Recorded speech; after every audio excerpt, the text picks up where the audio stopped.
Bienvenue à Contact établi, une expérience radiophonique de Franco-Presse où se rencontrent des francophones de partout au pays. Dans cet épisode, de Edmonton à Ottawa, un voyage entre l'art et l'engagement. Ethel Côté. Joanie Foguet. Ethel Côté, établie en Ontario depuis l'adolescence, entrepreneure sociale et solidaire, elle est motivée par l'aide et le développement pour le progrès de la société. Joanie Foguet, née au Cameroun et établie en Alberta. Elle est la présidente de l'association étudiante de la Faculté Saint-Jean. Sa motivation? Donner une voix aux plus vulnérables. Finalement, en francophonie canadienne, j'entends des gens qui parlent de plaidoyer.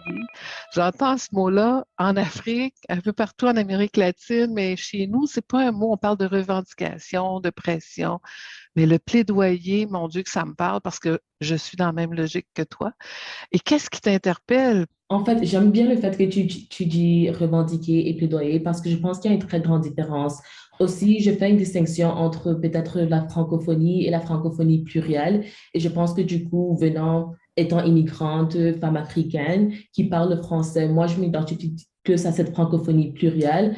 Parce que quand on parle de revendiquer, je crois que ce plaidoyer, peut-être avant, a toujours été fait par ceux qui ont habité ici pendant des siècles, ceux qui vont rattacher leur plaidoyer, en guillemets, par rapport à l'histoire. Par contre, ça ne reflète pas l'expérience de plusieurs personnes d'expression française au Canada, comme mon expérience. Alors, du coup, c'est pour ça que je dis qu'il faut plaidoyer parce qu'il y a encore tellement d'expériences qu'on doit être en mesure de mettre de l'avant et parler un peu à propos de cela. Ouais.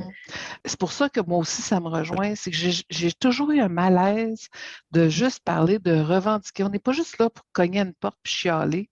Quand on a un plaidoyer, c'est parce qu'on est capable de faire le point, de se regarder dans le miroir, de nommer les vraies choses, de parler vrai, comme mon ami Chaco Chérif disait, mais aussi de proposer, tu sais, c'est d'une logique là, de proposer aussi et c'est pas juste de revendiquer pour revendiquer. Puis j'aime bien de voir quelqu'un comme toi qui commence à l'impliquer à l'université, dans la communauté, tout ça, puis tu joues des rôles de leadership, donc tu as une influence dans le langage, dans les concepts qui vont être véhiculés. Ça me fait du bien, en tout cas. Moi, je veux juste te dire ça, là. Il y a plein d'étudiants et d'étudiantes à l'université ou au collège qui choisissent de s'impliquer puis de jouer un rôle de leadership, ils veulent changer quelque chose, ils veulent proposer. Moi, je n'ai pas été un choix. Hein. Moi, je suis arrivée en Ontario, pas aussi jeune que toi, en francophonie canadienne, mais je suis arrivée dans une école où est-ce que je parlais pas anglais et mes livres, moi, ils étaient en anglais, pas les livres de français, mais les livres de maths, chimie, physique. Imagine quand tu te débrouilles en anglais, tu es capable de demander quelques petites choses, tu es capable d'aller au magasin et d'acheter des choses, mais de parler chimie en anglais, là, hey, hein, c'était l'enfer. Et après un an, tout d'un coup, on nous disait que notre école ne serait plus une école francophone. Il y avait un risque qu'elle devienne une école soit d'immersion ou anglophone. Puis tu vois, moi, c'est comme ça que mon engagement a parti. C'est que c'était comme si, hey, vous m'avez déjà enlevé tous mes amis, là, en venant en Ontario. Là, c'était comme si je venais mourir en Ontario français, tu sais, quand tu es adolescente. Puis là, tu arrives ici, puis là, vous allez m'enlever la petite communauté que je viens de me bâtir en dedans d'un an. Je te mens pas, c'est comme un spring, hein. J'ai jamais même pensé être à la tête, mais je me suis retrouvée porte-parole d'une lutte, à mobiliser l'école, à devenir présidente de l'école, puis à pas parler anglais, mais à être obligée de faire des entrevues au Citizen, qui est le plus grand journal anglophone à Ottawa, puis à jargouiner, mais surtout à faire un plaidoyer par rapport à maintenir une école. Tu vois, moi, c'était pas dans nos gènes, hein? On s'est pas battu pour avoir les écoles au Québec, mais en arrivant ici, c'était tout d'un coup, je découvrais ce que c'était avoir une lutte identitaire. Puis moi, mon engagement, ça a été comme ça. Puis toi, ben, tu aurais eu le choix de juste te concentrer sur tes études et tu as choisi de te taper. Là, j'ai même compris que tu es dans deux rôles de leadership assez importants. Donc, comment tu gères ça? Puis qu'est-ce qui a provoqué ton choix? Qu'est-ce qui te dit à un moment donné, ben, j'ai pas le choix, là. J'ai le goût de me lancer, j'ai le goût de jouer ce rôle-là. Qu'est-ce qui a été l'élément déclencheur? Oui, alors, depuis un bas âge, mes parents sont le genre de aider les autres qui ont peut-être pas le moyen de s'aider par soi-même ou représenter les sans-voix, comme on aime bien dire. Alors, c'était toujours un peu là, dès un bas âge, de voir comment aider les autres. Alors, du coup, j'aime bien aider les autres. Et j'aimerais dire qu'à cause de peut-être un certain privilège que j'ai eu en immigrant ici, je crois que c'est un peu mon devoir d'être en mesure d'aider peut-être d'autres. Alors, dès mon arrivée à l'université au campus Saint-Jean, j'étais un peu, j'aime aussi juste m'impliquer. Alors, j'étais que, OK, qu'est-ce qu'il y a ici? Je me rappelle, je vivais en résidence en première année et il y avait les élections pour l'association résidence du campus Saint-Jean. Alors, je dis que pourquoi pas? Et c'est après cette année-là, j'ai commencé à voir un peu les différents clubs. Il y avait l'entraide universitaire mondiale du Canada. C'est un club qui regroupe le parrainage pour les étudiants réfugiés. Alors, je me suis présentée au poste de vice-présidente finance et du coup, je me suis placée dans cette compréhension un peu de voir être étudiant réfugié international, c'est d'abord pas la même chose parce que je sais qu'il y a plusieurs personnes qui croient que c'est la même réalité, mais ce n'est pas. Et maintenant, l'étudiant réfugié qu'on a eu à parrainer, c'est un de mes très bons amis maintenant. Et du coup, je voyais juste que si j'ai certaines qualités de leadership qui peut être en mesure d'aider les autres, pourquoi pas le faire? Moi, j'ai un très grand privilège ici. Alors, du coup, c'est pour ça que je dis que c'est un peu mon devoir. Alors, je dis que pourquoi pas aider les autres. Et maintenant, avec le nouvel poste que je viens d'acquérir, avant, j'avais peur pour être honnête. J'étais comme, oh, maintenant, c'est toute l'Université de l'Alberta. Je ne sais pas si je suis prête, mais il y a encore des combats à lutter. Il y a encore des personnes qui ne sont pas représentées. Alors, je dis que pourquoi pas. Je peux sympathiser avec eux jusqu'à un certain point et je me suis lancée là-dedans. Et j'adore, en fait. J'adore représenter les autres. J'adore m'assurer que tout le monde a une voix à la table. Et c'est cela que je fais. Dans le développement, j'ai toujours eu, puis ça fait à peu près une trentaine d'années, j'ai toujours eu un souci de penser au développement de façon équitable, de façon juste. Parce que, je vais te donner un exemple. Quand je me suis retrouvée directrice générale au Conseil de la coopération de l'Ontario, je comprenais pas ça que, tu sais, plein de monde venait à nos ateliers de formation pour améliorer leur sort, dans le fond, créer leur emploi, créer leur coopérative. Puis, il y avait même des fois majoritairement des femmes, puis il y avait des hommes à nos formations. Puis à la fin, les hommes agissaient, puis les femmes retournaient à la maison. Puis je me suis dit, mon Dieu, s'il y a quelque part, il y a une forme d'entreprendre qui devrait parler aux femmes parce que c'est collectif, c'est collégial, c'est moins compétitif, mais on peut quand même gagner des sous. C'est là que j'ai commencé à me poser la question de qu'est-ce qu'on devrait faire? Tu sais, d'amener des femmes autour de la table, j'en étais une, donc déjà, ça facilitait la conversation. Puis dire, qu'est-ce qui ne marche pas dans la formation qu'on offre? Tu sais, le B.A.B.A. de développer une coop. Puis en jasant, on s'est rendu compte que ben, n'importe qui aide au développement d'entreprise, on oublie la réalité des femmes, quel que soit leur âge. C'est pas toutes les femmes qui vont dire que l'économie, c'est pour elles ou qu'elles comprennent. Pourtant, on comprend, on gère des budgets, aussi jeune qu'on soit, on gère notre budget à l'école, on gère plein de choses. Mais puis donc, il fallait qu'elles développent leur confiance en soi. Puis c'est quoi? En jasant ensemble, on a redessiné la trajectoire, en plus de toutes les formations, la trajectoire sur comment les femmes vont développer des coopératives. Bien, cette expérience-là que j'ai vécue dans les années 90 en questionnant des femmes, puis en l'ayant vécu moi aussi, mais tu sais, des fois, quand tu vis quelque chose, là, tu ne sais pas c'est quoi la barrière pour toi. Mais quand tu facilites une conversation, puis là, j'entendais les femmes dire, voici nos barrières. Et je me suis dit, c'est ça que j'ai vécu, moi. C'est pour ça qu'à un moment donné, je frappais des murs. Puis depuis ce temps-là, j'ai toujours pensé dans tout mon travail à l'importance de ne pas appliquer la logique de dire on va appliquer la même théorie que tout le monde. Non, ça, c'est pas, à mon avis, ça ne marche pas. Encore moins homme-femme, encore moins personne vulnérable dans n'importe quel contexte. Il faut vraiment s'adapter. Puis aujourd'hui, tu sais, avec toute ma feuille de route, je me retrouve dans un réseau. C'est vraiment un cadeau du ciel, Joanie, dans un réseau qu'on appelle les réseaux des entrepreneurs social, international, Femmes du Monde, ça s'appelle Quartier du Monde. Et depuis 8 ans, on marche ensemble, des femmes de la Bolivie, de la Colombie, de Paris, de la Belgique, du Maroc, Sénégal, Mali, il m'en manque un peu, puis le Canada.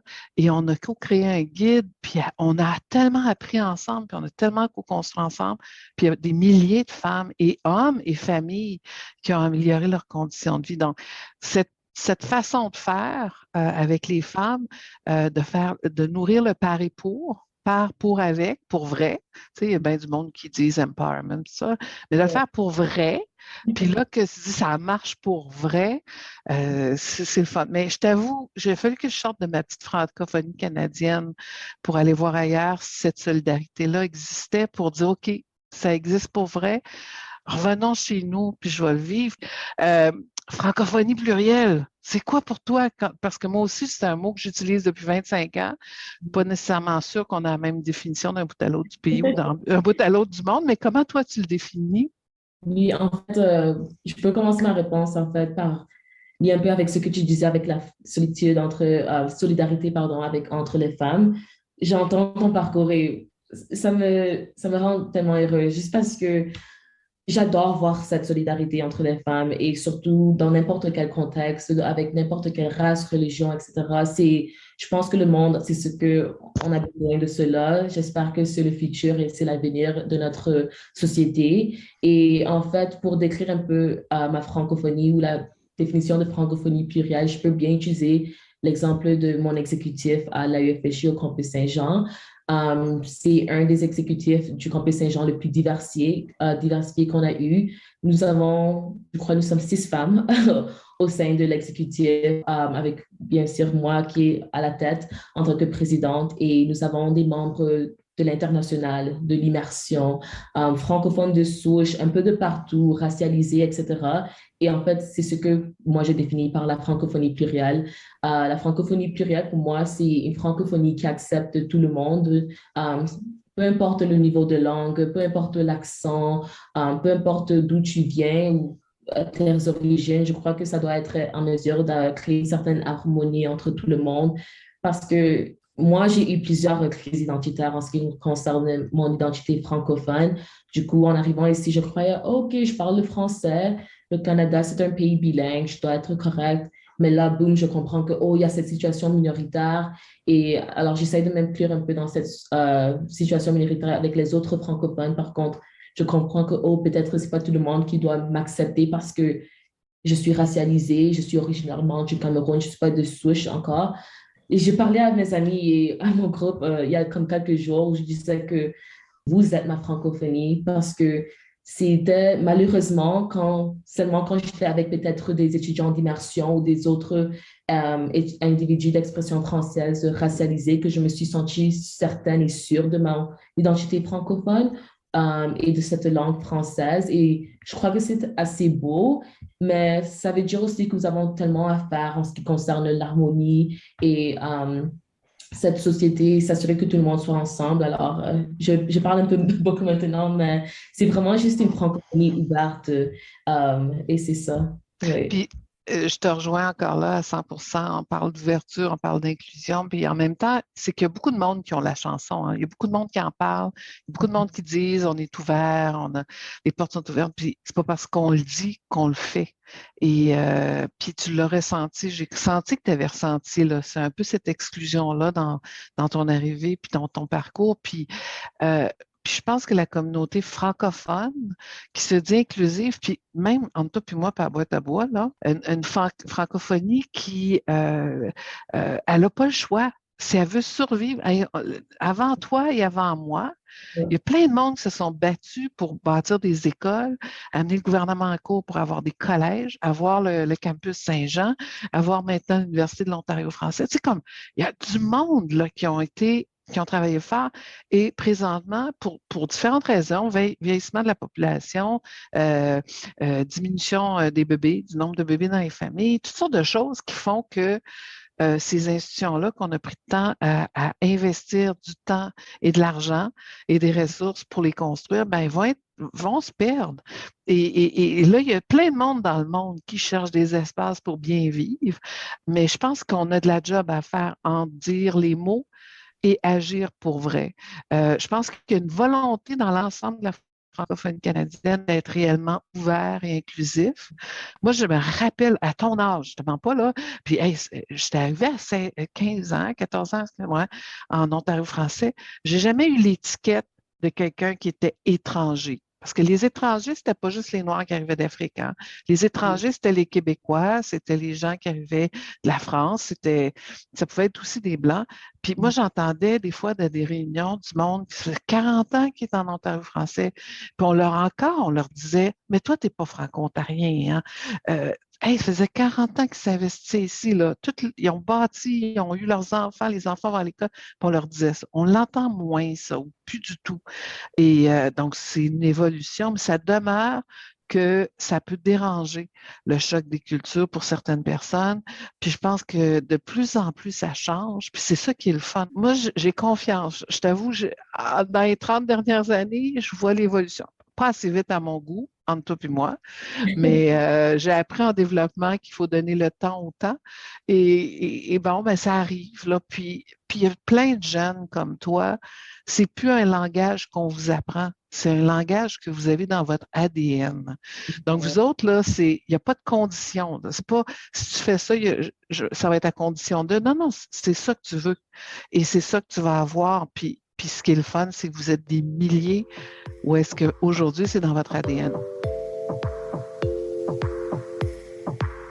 Oui, je fais partie de la communauté, mais ça ne veut pas dire que mon apprentissage arrête là. Moi, j'ai encore beaucoup à apprendre et on peut là peut-être aller un peu en ce qui concerne tout ce qui est affaires autochtones. Même avec cela, je crois que nous avons tous à s'éduquer parce que je crois que la tendance devient, OK, je ne connais pas, je ne suis pas partie de cette communauté, alors je vais aller à n'importe qui est peut-être autochtone, premier club et dire, OK, qu'est-ce qui se passe? Qu'est-ce que c'est? Mais souvent aussi, j'oublie le terme en français, on parle de tokenism, je ne sais pas la traduction vite, et c'est inconfortable parce que je me suis retrouvée dans cette situation en tant que femme africaine où je serais toujours la seule dans une salle où on va dire, OK, qu'est-ce qui se passe? Comment cela se passe? Par contre, mon expérience n'est pas synonyme à l'expérience de tous les Africains ou toutes les femmes ou femmes africaines. Alors, du coup, je crois qu'il faut initier ces conversations d'abord par soi-même, faire la recherche et peut-être engager encore, comme tu dis, le faire ensemble, avoir les conversations ensemble au lieu de juste dire, OK, dis-moi tout ce qu'il y a à faire. Et je crois que surtout dans un contexte francophone où n'importe qui s'exprime comme expression française, c'est notre devoir. Je crois, oui, d'abord, c'est le devoir de tout le monde au Canada, mais surtout pour nous parce que je crois avec l'histoire des francophones au Canada, on a tendance à dire que notre expérience, notre tout ce qui a eu à faire avec l'histoire est synonyme à l'expérience des peuples autochtones. Et moi, je dis non complètement. Ça me rend inconfortable quand j'entends cela. Je n'aime pas, ça me dégoûte en fait un peu. Juste parce que même le fait que je peux faire ce plaidoyer et je peux dire que, oh, sauver notre langue, c'est parce qu'au Canada, dans notre État canadien, c'est une langue officielle. Alors, c'est pour ça que je peux dire que, oh, sauver ma langue parce que j'ai ce droit quand même. Par contre, il y a tellement de peuples encore autochtones qui n'ont pas cette chance. Alors, je crois que c'est notre devoir de s'assurer que lorsque nous faisons notre plaidoyer, il faut penser aussi les peuples que nous avons peut-être exploités et que nous avons heurtés, en fait. Qu'est-ce qu'on peut faire aussi pour eux? Alors, lors de cette année, avec le Campus Saint-Jean, l'administration et l'AUFHI, on s'est assuré, à chaque fois qu'on fait quelque chose, on essaye de voir, OK, qu'est-ce qu'on peut aussi faire pour être en mesure de soutenir et se rappeler de l'histoire, tout en s'assurant qu'on s'éduque en même temps. Mais ce n'est pas jusqu'à ce que j'arrive à l'université et que je commence peut-être à comprendre ma francophonie en tant que personne racialisée, en tant que femme, que là, j'ai compris, OK, comment est-ce que cette francophonie, en fait, que je plaidoie tant, peut affecter d'autres groupes. Alors, du coup, je crois que c'est pour ça qu'il faut avoir ces conversations. Il faut aussi avoir peut-être ceux qui ont des différentes origines, les expériences dans la francophonie à la tête de ces organisations, à la tête de ces conversations pour être en mesure de comprendre un peu les expériences des non-voix, ceux qui ne sont pas à la table. Mais ça demeure que tant et aussi longtemps qu'on ne sera pas là, une variété de personnes avec une variété de vécus pour explorer les pratiques, pour que les pratiques soient, pas juste la francophonie plurielle, il faut que nos pratiques soient plurielles, qui embrassent, qui soient sur mesure pour mieux répondre aux besoins des femmes, de tous les genres, de tous les styles. Il y a aussi les pauvres dans notre communauté et ils vont peut-être pas à l'université, mais ils font partie d'une majorité de gens dans nos communautés respectives. En tout cas, ceci dit, tu sais, quand tu as toujours le questionnement de dire comment faire mieux tout le temps, on a un devoir, à mon avis, si on est impliqué dans le développement, de quelque façon que ce soit de n'importe où dans la société, de toujours se questionner, c'est-tu la bonne approche? C'est-tu la bonne façon de parler à ce monde-là? C'est-tu la bonne façon de les approcher? Puis le mot ouverture, comme tu dis, il faut que ce soit un O majuscule, là. Puis ça peut nous déranger parfois, mais en même temps, ça va juste nous amener beaucoup plus loin. Hey, Joanie, petite question, parce que c'est une question que les recherchistes nous ont posée. Combien de fois dans ta vie, parce que là, j'ai comme 3 fois ton âge, tu t'es fait dire que tu avais des accents, toi? Oh mon Dieu, tout le temps. Tout le temps, par ceux qui sont du Cameroun, de la Quand tu francophonie. retournes au pays, tu as un accent? Oui, alors du coup, mon français, j'aime dire que j'ai tous les accents en fait, parce que mon français, j'ai appris vraiment le français ici à Calgary, en Alberta. Alors, plusieurs de mes enseignantes étaient du Québec, en fait, ou étaient de l'Alberta. Alors, mon français, je comprenais certains un peu des expressions québécois, même souvent acadiens. Alors, je connaissais un peu cela. Et maintenant, je retourne à la maison, je commence à dire un peu mon français et mes parents sont là comme mais t'es du Québec, t'es du Québec maintenant? Je dis que quoi? J'ai jamais compris cela, j'étais un peu plus âgée. Et ce qui m'a vraiment surpris, c'était quand j'étais retournée au Cameroun pour la première fois. Genre, je parle mon français et on savait du coup que je n'étais pas de là. Même si j'étais née, oui, mais je suis au Canada depuis l'âge de 5 6 ans. Alors, bien sûr, mon accent serait un peu différent. Mais c'était un genre, c'était bizarre parce que je me sentais même exclue où je suis née. Et je me sens souvent exclue quand je suis ici aussi. Et ce qui me rend souvent inconfortable aussi, c'est que je vais être dans des milieux peut-être francophones avec d'autres personnes d'immersion et je vais parler mon français. On va dire, ah, mais au moins tu as un certain accent qu'on peut comprendre ou c'est assez clair et j'aime pas ça, ça me rend inconfortable. Alors, moi, quand on me parle des accents, je dis que comme pourquoi? Si j'ai un accent, c'est correct, ça veut dire peut-être que je parle plus d'une langue et moi je crois que c'est beau. Et pourquoi on doit toujours comparer, mais souvent c'est drôle parce que moi j'ai la chance de un peu switch mon accent. Si je me retrouve avec des Africains, l'accent va changer complètement. Je vais un peu parler plus avec certains langages et expressions africaines, mais souvent je me retrouve Des avec sons. c'est ça, exactement. Ah! Même les mains bougent aussi beaucoup. Et je me retrouve souvent avec mes amis québécois. Et c'est tellement bizarre. Mon accent, ça change complètement. Et je rentre un peu avec les expressions. Mais pour toi, ça a été comment, surtout Ben, avec c'était la même rien? Même chose. Moi, quand j'ai commencé à voyager, je faisais vraiment un effort parce que le monde ne comprenait pas l'accent franco-ontarien du tout.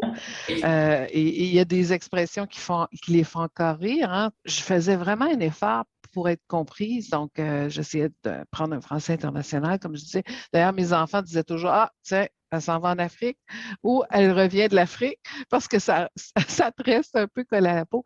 Puis même ça, tu sais, comme tu arrives en France, même si tu te forces, tu te fais dire, ah, il est drôle l'accent québécois. Ben non, c'est pas québécois, c'est franco-ontarien. Puis en passant, quand tu dis Acadie, ma fille, tu le dis avec le C acadien, Acadie. Je ne sais pas si tu t'en rends compte. Donc, à quelque part, je ne sais pas s'il y a beaucoup d'Acadiens dans ton environnement, mais c'est que je pense qu'on peut se laisser imprégner de toutes ces couleurs-là de notre langue, parce que ça déteint sur notre culture. Et plus je trouve l'accent différent, plus j'ai tendance à tendre l'oreille puis d'essayer de comprendre c'est quoi les racines, tu sais, comme c'est quoi là, qui fait le métissage de cette façon de parler. Tu sais, puis je regarde les mamans africaines là, qui font une... Tu sais, puis... Oui, oui, oui. Oh. C'est ma mère, je retrouve ma mère là-dedans. Tu dessines ou c'est quoi, quelle forme d'art que tu traduis toute ton énergie dans quelle forme d'art? Moi, ça a été le dessin longtemps, puis toi? Je dessine, j'écris, je danse, je fais du théâtre, alors un peu de tout. J'adore Ah, les arts en fait. Oui, même avant de commencer tout ce qui est politique, plaidoyer, les beaux-arts, c'était mon amour, c'était ma passion. Et c'est en fait comme ça que j'ai commencé à d'abord m'impliquer dans la francophonie, c'était à travers de la danse. Et au secondaire, j'ai fait du théâtre. C'est là que je me suis vraiment impliquée. C'était devenir mon amour et j'adore trop. Et je me troublais toujours parce que j'étais comme, OK, maintenant que je suis à l'université, est-ce que c'est plus ce plaidoyer, ce parcours de représenter que je vais faire, ou comment est-ce que je peux trouver comment on peut marier ces deux-là ensemble? Et en fait, récemment, j'ai parlé avec certains de mes amis et j'essaie, peut-être pendant l'été, commencer un projet d'anthologie pour être en mesure de parler des voix oubliées de la francophonie plurielle à l'Ouest canadien. Alors, ce serait juste plusieurs, peut-être, poèmes, récits d'histoire de plusieurs membres de la francophonie de l'Ouest, peut-être racialisés en immersion, qui vont parler un peu de leurs histoires et leur expérience en situation minoritaire et juste en tant que personne d'expression française. Et je voyais aussi commencer peut-être une petite production théâtrale pour un peu juste être en mesure de voir comment tous ces sujets tabous, peut-être même lorsqu'il concerne la violence sexuelle, l'éducation, etc., comment mettre cela par le biais du théâtre ou par le biais de le film et tout cela. Et c'est quelque chose qui m'intéresse beaucoup parce que je sais que c'est pas tout le monde comme moi qui va aller dans les livres pour lire, pour apprendre. Ouais. Mais je crois que le théâtre, en fait, c'est un outil qu'on doit être en mesure d'utiliser pour éduquer les autres, pour faire de la sensibilisation. Et moi, j'aimerais travailler avec des artistes et des politiciens pour marier ces deux mondes-là ensemble pour créer une société qui est unie et qui est éduquée, en fait. Oui. Mais les voix oubliées, si jamais ça t'intéresse, Oui. on pourrait le penser pan-canadien et on pourrait, tu sais, dans une logique de francophonie plurielle, pas juste les voix oubliées des personnes racisées, il y a les voix oubliées des personnes pauvres, il y a les voix oubliées des personnes violentées, il y a des voix oubliées des personnes qui sont des laissés pour compte, ça peut être l'emploi, ça peut être n'importe quoi, là. Mais les voix, parce qu'en francophonie, on est une francophonie riche. Souvent, on a un establishment dans nos francophonies respectives. C'est souvent ces voix-là qu'on entend tout le temps. Puis c'est du bon monde, mais c'est du bon monde qui ont vécu ce qu'ils ont vécu et qui sont souvent très loin de ces voix-là oubliées. Et ça m'interpelle beaucoup. Le titre, Voix oubliées, mon Dieu Seigneur, j'aimerais tellement ça que on le réfléchisse ensemble, mais qu'on le fasse, là, tu sais, en allant chercher de ces voix-là, puis les mettre en lumière, parce que ça fait partie de cette francophonie plurielle. En tout cas, si tu as le goût de le rêver avec moi, j'aimerais bien ça. M'intéresse ça, s'il te plaît, j'aimerais bien travailler sur cela. Je crois que tu n'as même pas besoin de dire s'il te plaît, parce que c'est un cadeau que tu me fais. Mais en tout cas, Joanie, nous autres, il faut rester en contact. Honnêtement, il ne faut pas laisser traîner ça. Je pense que c'est quelque chose de vraiment porteur. Les voix oubliées. En fait, je vais mettre mon numéro dans le chat et comme ça, j'aimerais tout de suite commencer à qu'on fasse le... Moi aussi, je vais te le faire. Non, moi, j'ai adoré notre conversation. Franchement, je sais pas, ça m'a fait chaud au cœur. Contact établi, une production de Franco Presse réalisée grâce à la bourse Enrichir nos communautés d'UniTV. Idéation, montage et réalisation, Mélanie Tremblay. Recherche, Andréane Joly. Promotion et communication, Julia Blonda et Amélie Lafrance. Retrouvez tous les épisodes de Contact établi sur francopresse.ca.